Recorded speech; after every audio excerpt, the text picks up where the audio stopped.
በስመ አብ ወወልድ ወመንፈስ ቅዱስ አሃዱ አምላክ አሜን።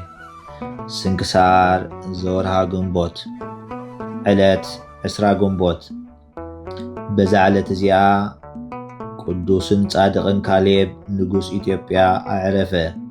እዚ ጻድቕ እዚ ንእግዚአብሔር የፍቅሮ ይፈርሆ ነበረ። ሃይማኖቱ እውን ቁኑዕ እዩ። አይሁድ ንናይ ሃገረ ናግራን ክርስቲያን ከም ዝቐተልዎ ምስ ሰምዐ መንፈሳዊ ቅንዓት ቀንዐ፣ ኣጸቢቑ ከዓ ሓዘነ። ካብኡ ተንሲኡ ነገስታት ኢትዮጵያን ኤጲስቆጶሳትን ናብ ዝቕበሩላ ቤተ ክርስቲያን ከደ።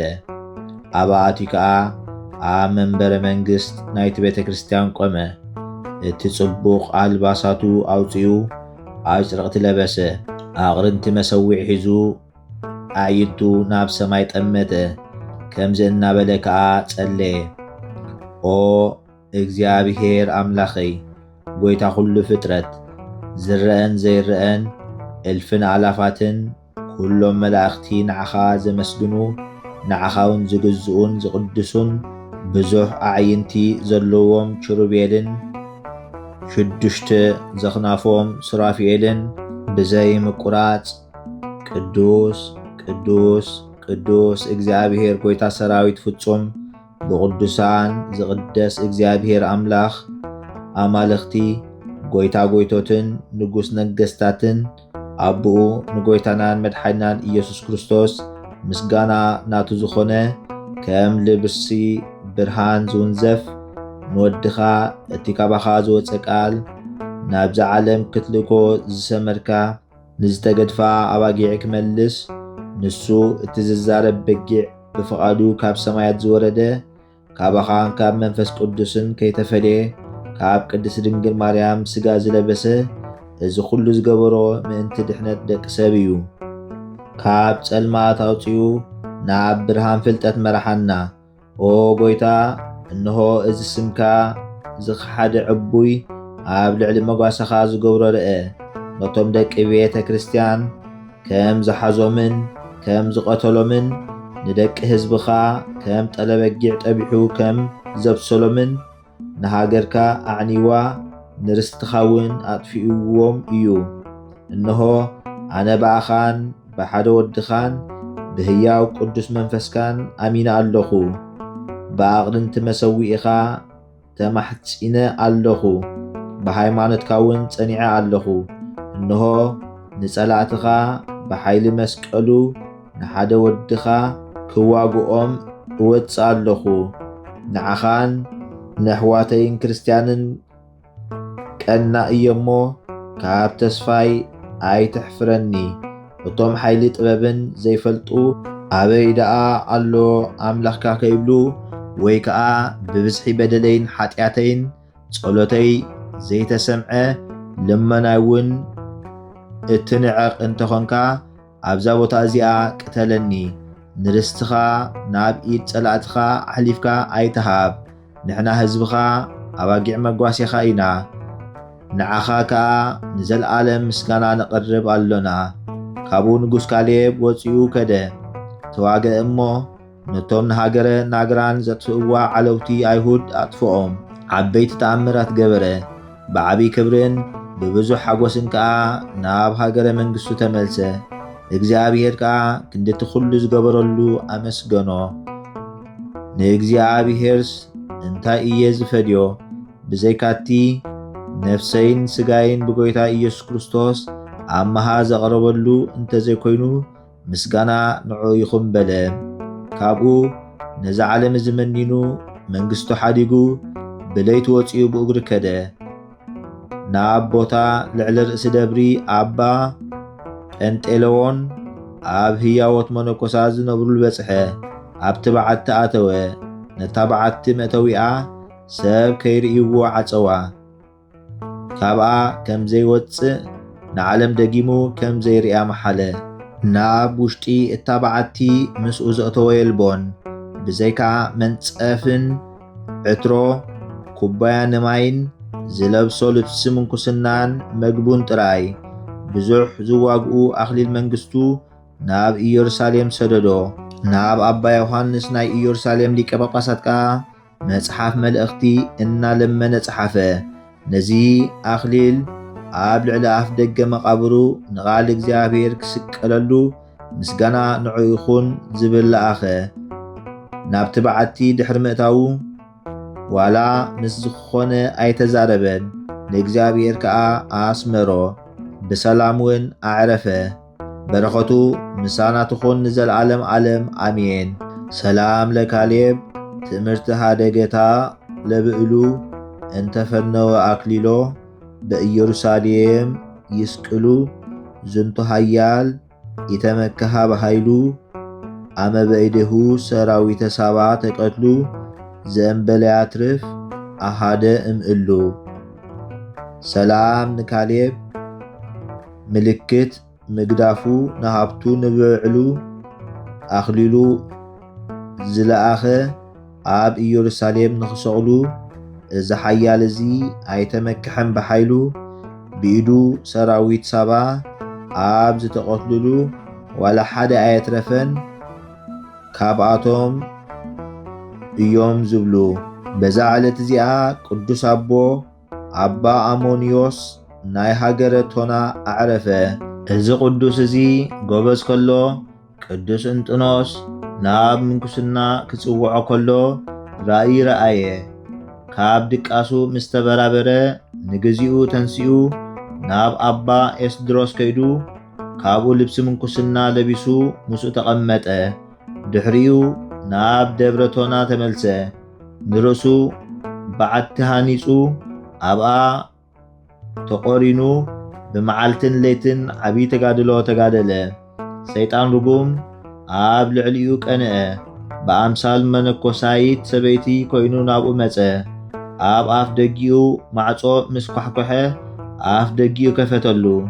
እቲ ሰይጣን ከዓ ኣተወ። እዚ ቅዱስ ከዓ ምስኡ ክጽሊ ሓተቶ። ሰይጣን ከዓ ኣበዮ ቶንኪሉ ገለጸሉ።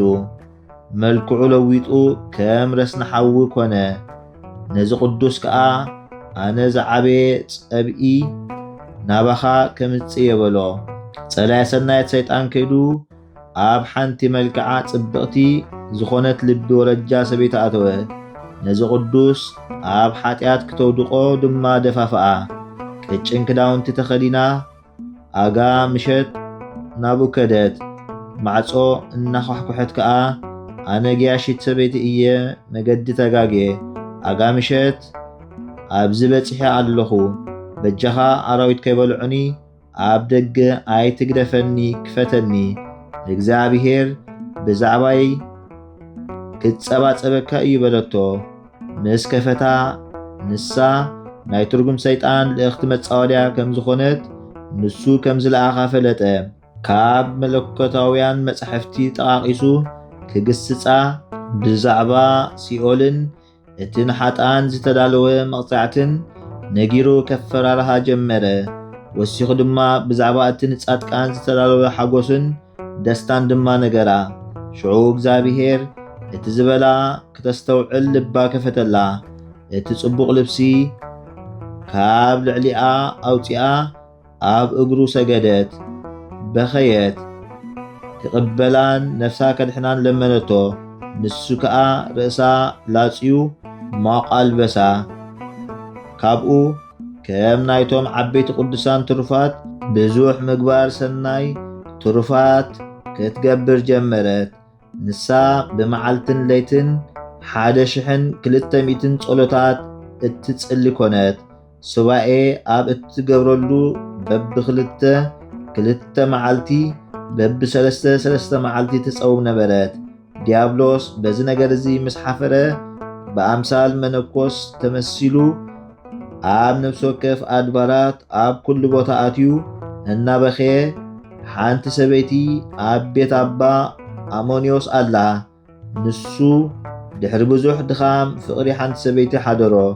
ንሳ ኣብ በዓቱ ምስኡ ትነብር ኣላ። እንሆ ንመነኮሳት ኣዋረዶም፣ ምንኩስናኡ ከዓ ኣሕሰሮ በሎም። ኣባ እብሎ ጻድቕ ኣምሳል መላእኽቲ ምስ ሰምዐ ሽዑ ተንስአ። ነባ ዮሴፍን ነባ ቦሂን ምስኡ ወሰዶም። ኣብ ደብረቶኒ ናብ ቅዱስ አሞንዮስ በጽሐ። ኣብ ኣፍ በዓቲ ምስ ኳሕኮሐ እታ ሰበይቲ በልኽ ኢላ ናብኣቶም ወፀት። ነንሓድሕዶም ድማ እዚ መነኮስ ዝነገረና ሓቂ እዩ ተባሃሉ። ኣባ አሞንዮስ ከዓ ነታ ሰበይቲ ሳድጅ ኢሉ ሰመያ። እዚ ማለት ከዓ ሕያወይቲ ማለት እዩ። ምስ ኣተው ሓቢሮም ጸለዩ። ክሳብ ምሸት ከዓ ዕቤት እግዚአብሔር ይዛረቡ ነበሩ። ኣባ አሞንዮስ ከዓ ተንስኡ በሉ ንሳድጅ ክንርያ ንኺድ፣ ንሳ ምግቢ ትስንክተልና ኣላ በሎም። ምስ ኣተው ኣብ ዝነድድ እቶን ሓዊ ቆይማ ኣእዳዋ ናብ ሰማይ ዘርጊሓ ክትጽሊ ጸናሓቶም። ምስ ረኣዩ ኣጸቢቖም ተደነቑ። ብዛዕባ ዝዘንቕ ዓብዪ መምክር ንእግዚአብሔር ኣመስገንዎ። ካብኡ ሕብስቲ ኣቕረበትሎም እሞ በልዑ። በታ ለይቲ እቲኣ መልአኽ እግዚአብሔር ንኣባ እብሎ ብዛዕባ ገድሊ አሞንዮስን ሳድጅን ገድሎም ነገሮ። ሎሚ እግዚአብሔር እዩ ኣብዚ ዘብጽሓኩም። ዕረፍቲ ናይ ሳድጅ ክትርእዩ በሎ። ሰዓት 3 ናይ ለይቲ ምስ ኮነ ብርቱዕ ሕማም ረስኒ ሓመመት። ሓንቲ ስግደት ኣብ ቅድሚ እግዚአብሔር ሰገደት። በኣ ከዓ ነፍሳ ናብ ኢድ እግዚአብሔር ኣረከበት። ጽቡቕ ኣገናንዛ ገኒዞም ከዓ ቀበርዋ። ኣባ አሞንዮስ ትሩፋታ ክነግሮም ጀመረ። ንሳ ምስኡ 18 ዓመት ገበረት በሎም። ገጻ ቅር ኢላ ኣይትፈልጥን እያ። ንሱውን ገጻ ርኢዋ ኣይፈልጥን እዩ። መግቦም ከዓ እንጌራን ጨውን ጥራይ ነበረ። ድሕሪ ብዙሕ እዋን ድማ ኣባ አሞንዮስ ኣዕረፈ። በረኸቱ ምሳና ትኹን ንዘለዓለም ዓለም ኣሜን። ሰላም ለከ መስተጽእነ ብሩህ ደመና መንገለ ፈቀድ ከፍና እስመ ረፈቀ ህቡረ ምስለ ሐዋርያት እደወ ዜና ሃበ ተሰርአ ማዕድ ወሃበ ተዳለወ መና ብፁዕ አንተ አሞኒ ዞቶና።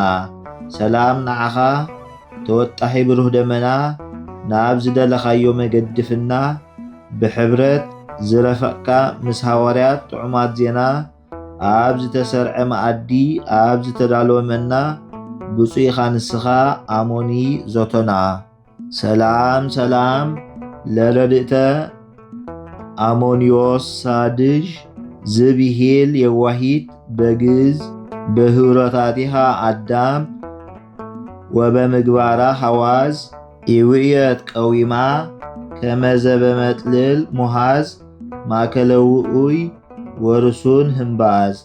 ሰላም ሰላም ንረዳኢት አሞንስ ሳድጅ። እዚ ማለት ሕያወይቲ ብግእዝ በካይዳ ጽቡቕ ብምግባራውን ጥዑም ኣየቃጸላን ቀዊማ ከም ዘጥልል ምውሓዝ ኣብ ማእከል ውዑይን ሩሱንን መቕሎ። በዛ ዕለት እዚኣ ኣባ ሆር ረድኢ ኣቦ አሞኒ ኣባ ደርማን ኣዕረፉ። ነቶም ምስ ኣባ ሄኖዳን ዘካርያስ አንጾኪያውን ሰማዕትነት ዝተቐበሉ ድማ መዘከርቶም እዩ። በረኸቶም ምሳና ትኹን ንዘለዓለም ዓለም ኣሜን። ሰላም ለሆር ለኣባ አሞኒ ዘተጸምደ መጠነ መዋእል 40 ድህረ ነበረ ስጉደ ማርያም ድንግል ኣስተርኣየቶ ገሃደ ነጽር እንዘትብሎ ወልድየ ኣሃደ ወዘቅድሜሁ አኢላፍ ነገደ። ሰላም ንሆር ንኣባ አሞኒ ዝተጸምደ ኣስታት 40 መዓልታት ምስ ነበረ ሰጊዱ ማርያም ድንግል ተገለጸትሉ ብግልጺ ርአ እናበለቶ ንወደይ ሓደ ኣብ ቅድሚኡ ዝቆሙ አእላፍ ነገድ። ሰላም ለኣባ ደርማ ለብእሲ ግሁስ እንዘይቀውሙ አውዶ ሰማዕታተ ክርስቶስ ለክብረ ሞቱ ዘሄኮ በዘፈረ ልብስ ድምፀ አውታሪሁ ለመሰንቆ ዳዊት ንጉሥ በእዝነ አሞኒ ነበረ እስከ አም ሰላስ። ሰላም ንኣባ ደርማ ንሰብኣያ እሉይ ግሁስ ኣብ ዙርያኡ ዝቆሙ ሰማዕታት ኢየሱስ ክርስቶስ ብክብሪ ሞቱ ዝሃወኾ ብሰፈር ልብስ ድምፂ ኣውታሩ ብመሰንቆ ዳዊት ንጉሥ ኣብ እዝነ አሞኒ ነበረ ክሳብ ዓመታት 3። በዛ ዕለት እዚኣ ቅዱስ ኣቦ ኣባ ዘትረ ወንጌል ናይ ደብረ ሊባኖስ ኣበምኔት ኣዕረፈ።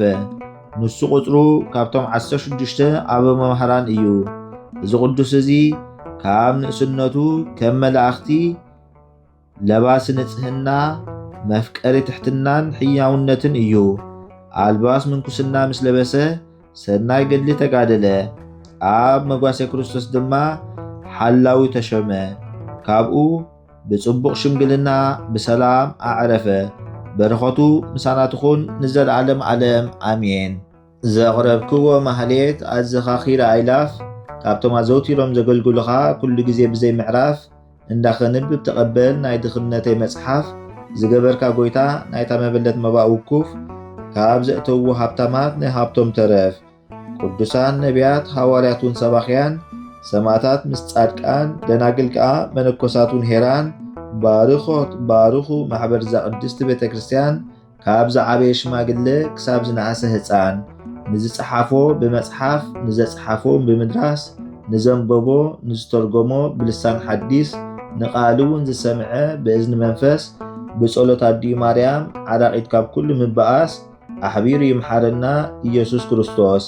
ሰላም ንዓኹም ጻድቃን ምስ ሰማይት ዘዕረፍኩም በዝሎም ዕለት ንዓለም ዘሰነፍኩም ኢኹም ንስኻትኩም ብኩሉ ትዕግስት ኣብ ቅድሚ ፈጣሪ ለምኑ ብኩሉ ሰዓት ብዘይካ ንስሓ ንዓና ከይወስደና ሞት። ሰላም ንዓኹም ናይ ዛዕለት እዚኣ ጻድቃን ኩልኹም ሰቡትን ኣንስትን በብኣስማትኩም ቅዱሳን ሰማይን ምድርን ማሕበር ስላሴ ንስኹም ምእንቲ ማርያም ኣዲኡ ዘክሩና ብጸሎትኩም ንኽትሕልውና ተማሕጺና ኣሎና ብናይ ክርስቶስ ደም